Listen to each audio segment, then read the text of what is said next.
Hey guys, it's me. कभी कभी hate सिर्फ कमेंट तक नहीं रहता, लोग उसे क्राइम बना देते हैं। तो आज हम एक ऐसे एंटी फैन के बारे में बात करेंगे। एक ऐसा फैन जो सिर्फ नाम का फैन है, एक ऐसा हेटर जो जेलेसी में इतना गिर गई है कि उसे खुद नहीं पता, एक पॉइजनड ड्रिंक जिसने उस आइडल को इमरजेंसी तक पहुंचा दिया, और एक ट्रॉमा जो सालों तक उसके साथ रहा।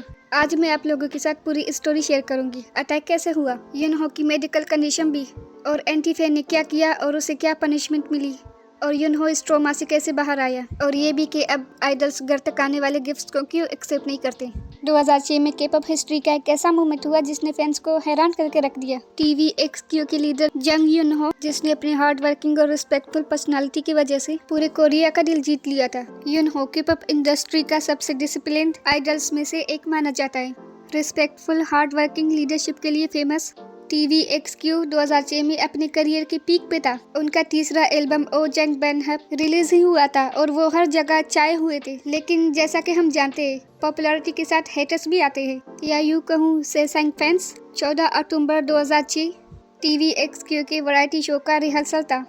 स्टेज के पीछे एक लड़की जो अपने आप को फैन बताकर स्टाफ एरिया में घुस के यूनहो को एक ऑरेंज जूस कैन देती है, और यूनहो बिना सोचे वो पी लेता है।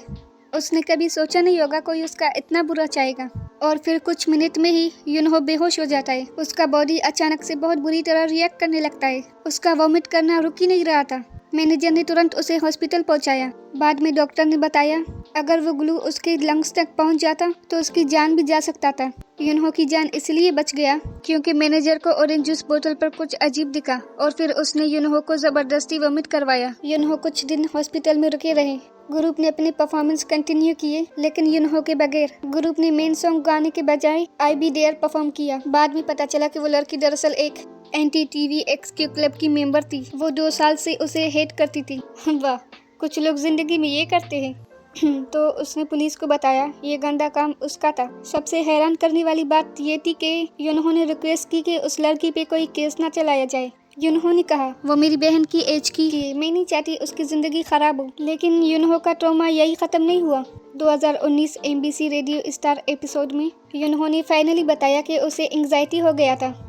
वो ऑरेंज जूस देखकर भी पी नहीं पाता। उसके हाथ हर बार कांपने लगते थे। छोटी या बंद जगहों पे उसे ऐसा लगता था कि वो फंस गया है। यूनहो ने एक बार कहा था मुझे सबसे ज्यादा गुस्सा अपने आप पर था। ये एक मेंटल इलनेस थी और मुझे इसे जड़ से ठीक करना था। यूनहो ने एक शॉकिंग तरीका अपनाया जो सिर्फ हिम्मत वाले ही लोग कर सकते थे। उसने 10 कैन बोतल ऑरेंज जूस के अपने सामने रखे, वही सेम ब्रांड के। उसका प्लान सिंपल था, अपने डर का सामना करना। यूनहो ने बताया जब मैंने पहला कैन उठाया मेरे हाथ कांप रहे थे। मैंने सोचा अगर मैं इस बार नहीं पिया तो जिंदगी भर नहीं पी पाऊंगा। और फिर उसने जोर लगाकर कैन खोला और पिया, और फिर उसे वॉमिटिंग नहीं हुआ। वो ठीक था।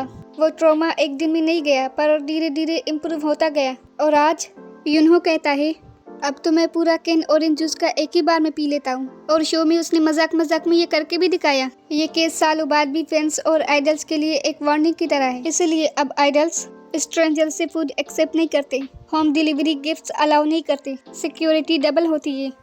ट्विटर या X जो भी कहो, उस पे एक फैन ने इस बारे में बात की हम नॉर्मल लोग भी कोई रैंडम फूड नहीं खाते जो किसी ने हमारे घर भेजा हो, तो फिर एक सुपरस्टार जिसके स्टॉकर भी हो वो कैसे खा सकता है। और दूसरे फैन ने कहा कोई आइडल को ऐसे फूड लेने पर थैंकफुल नहीं होना चाहिए जो अनसेफ हो। ये टॉक्सिक बिहेवियर आज भी एग्जिस्ट करता है, और यूनहो का केस एक एक्सट्रीम एग्जाम्पल था। यूनहो का केस के-पॉप हिस्ट्री का सबसे डरा देने वाला इंसिडेंट था, लेकिन उसकी हिम्मत, पॉजिटिविटी और हीलिंग जर्नी और भी इंस्पायरिंग है। ट्रॉमा को फेस करना आसान नहीं होता, लेकिन यूनहो ने दुनिया को दिखा दिया कि हिम्मत का मतलब डर को इग्नोर करना नहीं होता, बल्कि डर पर कंट्रोल करना होता है। अगर आपको ये डिटेल स्टोरी पसंद आई हो तो वीडियो को लाइक करना, चैनल को सब्सक्राइब करना और कमेंट करके बताना वीडियो कैसी लगी और नेक्स्ट वीडियो किस आइडल पे चाहिए। तो अभी के लिए इतना ही। सायोनारा।